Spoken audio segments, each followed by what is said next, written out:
Bem-vindos a mais um programa Arte da Guerra, como sempre com o embaixador Francisco Seixas da Costa, para nos mantermos nesta primeira parte no cenário de guerra da Ucrânia, sendo certo que aparentemente pode haver uma nova frente de conflito, esperemos que não de combate, mas de conflito sim com certeza, em Kaliningrado, aquele estranho enclave que resultou das partições da Segunda Guerra Mundial, dos vencedores da Segunda Guerra Mundial, e que acabou depois do fim da União Soviética por ficar ali aquele pedacinho de Rússia encravado entre a Polónia e os países bálticos. Tem havido problemas por ali, tem havido também alguns problemas na Moldávia, onde a Transnistria continua a ser um caso complicado. O presidente, perdão, o ministro dos Negócios Estrangeiros russo, Sergei Lavrov, disse a semana passada que achava que o Ocidente pretendia transformar a Moldávia numa segunda Ucrânia. Como é que tem visto estes desenvolvimentos, Sr. Embaixador? António, vamos começar talvez pela questão do Kaliningrado e vamos mostrar um mapa durante esta nossa emissão relativamente a isso. Kaliningrado é um pequeno território que fica a norte da Polónia e que está separado, é um território russo, propriedade, soberania russa, que está separado do território central russo, quer pela Lituânia, quer pela Bielorrússia.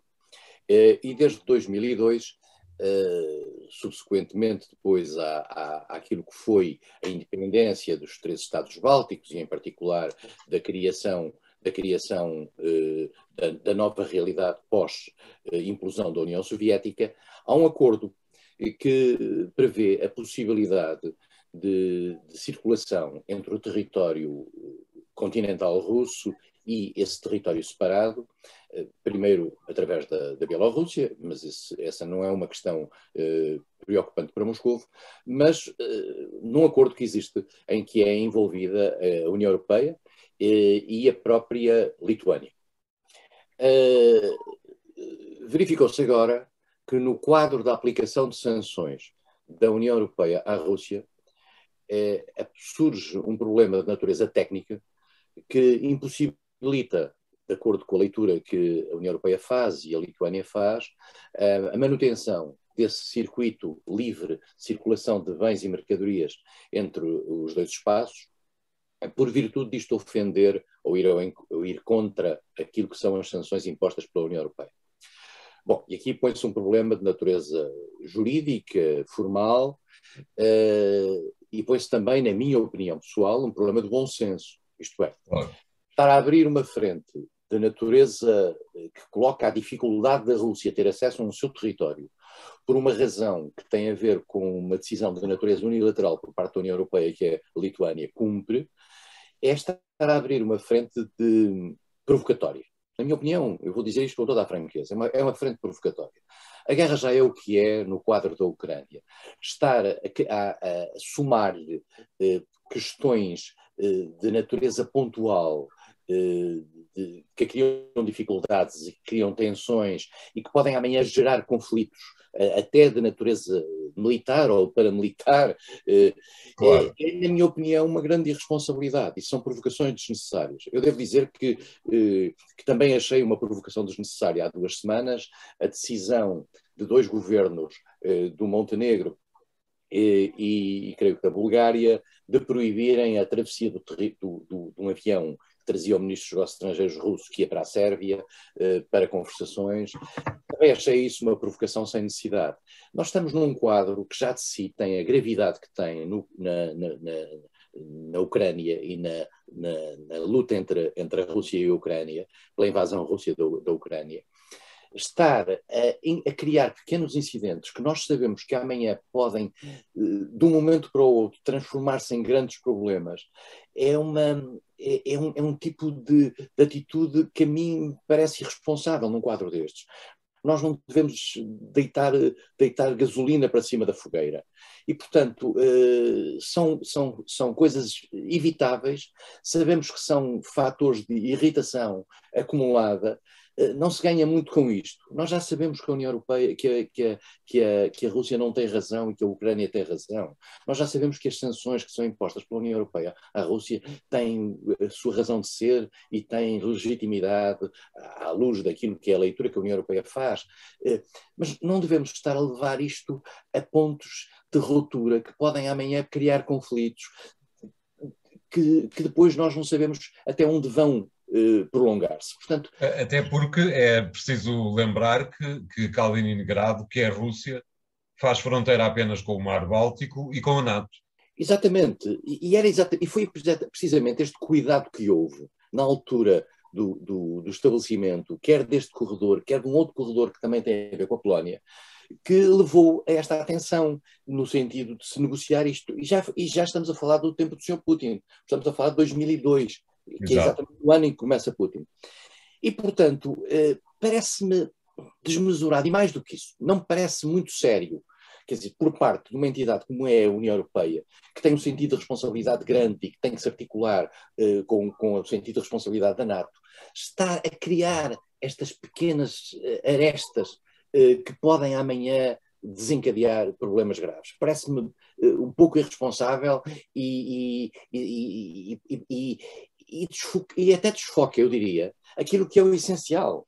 O essencial é o apoio que a União Europeia tem vindo a dar à Ucrânia e tem vindo a dar em financiamento, tem vindo a dar em apoio político, como agora se viu com a possibilidade de considerar a Ucrânia candidata, tem vindo a dar em apoio militar, o que também é uma coisa discutível, mas que a União Europeia decidiu fazer num registro de atitude política.